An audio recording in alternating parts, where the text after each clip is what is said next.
Hello everyone, this is Rupali. I welcome you all from the core of my heart in my channel Ascension. क्या twin flames वापस आते हैं? Do twin flames always come back? ये question बहुत बार पूछा जाता है, क्या मेरे ट्विन फ्लेम वापस आएंगे? जो ट्विन फ्लेम जर्नी में है और अगर सेपरेशन फेज में है, this is very delicate issue to discuss that. Do twin flames end up together? Twin flame separation जिसको कि separation 3D perception से देखा जाए तो yes separation है, पर अगर soul level से देखा जाए तो both twins are connected all the time.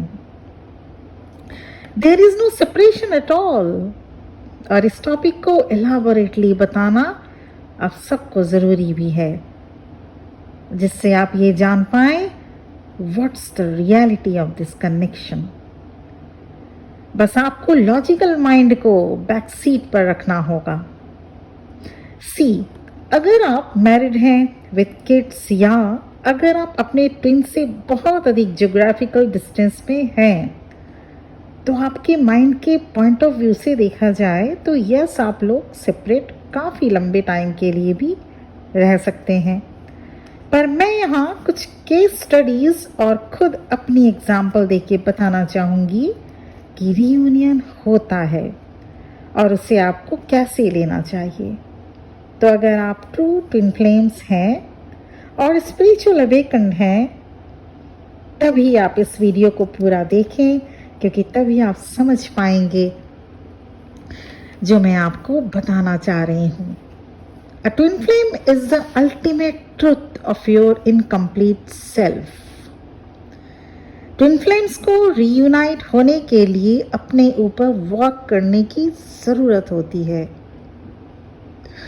और ये वर्क पहले डिवाइन फेमिनिन शुरू करती है और फिर उसके सोल लेवल से प्रोग्रेसिव होते ही उसके काउंटर ट्विन सोल की भी प्रोग्रेस होना शुरू होता है. अब होता क्या है, कुछ डिवाइन फेमिनिन इस जर्नी को दूसरे और जर्नी के जैसा समझकर पहले ये देखती हैं कि क्या शादी हो सकती है, क्या साथ में रहना हो सकता है. तो जैसे ही इस माइंडसेट के साथ सोचा जाए तो जो एक पहले से ही मैरिड ट्विन है या दोनों के एज में काफ़ी गैप है, तो बिल्कुल ऐसे में फिजिकल प्लेन वाली मैरिज तो शायद पॉसिबल नहीं है. पर ट्विन फ्लेम कनेक्शन में शादी का कोई कॉन्सेप्ट नहीं होता. यहाँ बॉडी से बॉडी की शादी का कुछ भी रोल नहीं है. ये तो सोल कनेक्शन होता है और तभी वो ट्विन सोल गिव अप कर देती हैं या अपना इनर वर्क पूरा नहीं कर पाती.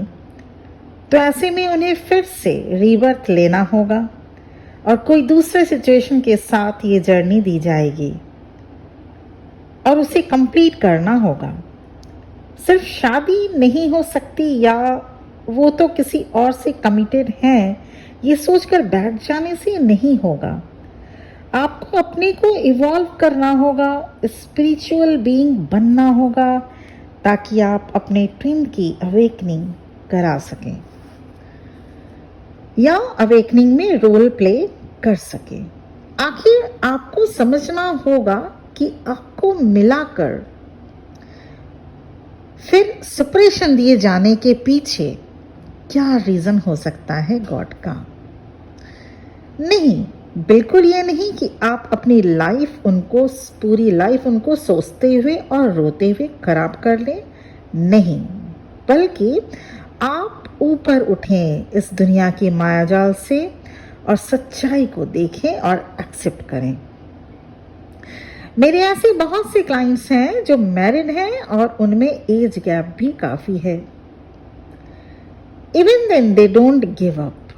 They are only focusing on themselves. And by the time उनमें से बहुतों का रियूनियन भी हुआ. और अगर मैं अपनी बात करूं, Yes, I am a married woman with a soulmate type husband with 2 kids. मेरी ट्विन डिवोर्सी है और मुझे शादी के बाद ये जर्नी मिली। मेरी ट्विन मुझसे सिर्फ 6 महीने बड़े हैं। हमारे जर्नी में मेन इशू मेरा मैरिड होना ही था। मैं और मेरे ट्विन स्पिरिचुअल हैं, उनमें से मैं शुरू से ही स्पिरिचुअल थी। After sad demise of my parents at the age of 12, मैं स्पिरिचुअल बनती गई। मुझे फील हो गया था कि मेरे ट्विन मेरी मैरिड लाइफ खराब ना हो, इसलिए डिस्टेंस बनाते रहते थे। पर ऐसा तो नहीं हो सकता कि मैं अपनी हैप्पीली मैरिड लाइफ छोड़कर अपने ट्विन के साथ हो लूं। मैंने उसी फियर पर काम करना शुरू किया। वही एक चीज थी मेरे जर्नी में ऑब्स्टेकल के रूप में। मैंने उसी फियर पर वर्क करना शुरू किया कि married is not at all essential for this connection. मैंने भी उनको स्पेस दिया और फिर धीरे धीरे एनर्जी चेंज हुई और आज मैं और मेरे ट्विन फ्लेम मेरे फैमिली का एक हिस्सा बन गए हैं। There is no expectations, no jealousy, no possessiveness, क्योंकि हम दोनों ही अब zen स्टेट में आ चुके हैं। आप और आपके ट्विन लाइफ के इस फेज से भी गुजरेंगे, आपको कभी भी पता नहीं होता। You have not chosen your twin. This journey is given by God. न जाने कितने जन्मों से आप अपने ट्विन फ्लेम को जानते हैं, because you both are same soul. और probably this is your last birth on earth if you clean your all karmic accounts. तो जब आप अपने ट्विन से फिजिकली सेपरेट होते हैं, you longing for your twin again and again. आपको आपकी सोल को वापस पाने की तड़प होने लगती है, which is in another body. और ये सभी हम चूज करके आते हैं इस अर्थ पर आने से पहले कि हमें ये सिचुएशंस दिए जाएंगे, पर यहाँ आने के बाद हम भूल जाते हैं। और जैसे जैसे आप स्पिरिचुअल ग्रोथ करते जाएंगे, सभी चीजें आप जानने लगेंगे। तो ऐसा नहीं है कि सिर्फ इसी लाइफ टाइम में आप अपने ट्विन से पास्ट लाइफ ट्विन से मिले हैं, पास्ट लाइफ से भी मिलते आ रहे हैं आप अपने ट्विन से। आपको इस लाइफ टाइम में अपने ट्विन को पाने का या रीयूनियन होने की अपॉर्चुनिटी दी जाती है, पर कभी सिचुएशन को हम लोग चेंज करना नहीं चाहते, तो कभी हम अपने ऊपर वर्क करना नहीं चाहते, तो कभी स्पिरिचुअल बनना नहीं चाहते, तो कभी आउटकम क्या होगा ये सोचकर आप अपने सोल को इवॉल्व नहीं करना चाहते। तो ऐसे में आपको नेक्स्ट बर्थ में फिर से इसी जर्नी से होकर गुजरना पड़ता है। First and foremost, you have to accept this is a divinal journey. You have to have total faith on divine. और ऐसे भी केसेस हैं जो रियूनियन के बाद मैरिज हुई है, but that depends. What is your condition? What is your twin's life situation? So my suggestion is just faith on God and work on yourself. And then see the miracle. Miracle होते हैं। At the same time, you have to open-minded for the outcome also. Remember, nothing is impossible for God. Miracle होते हैं।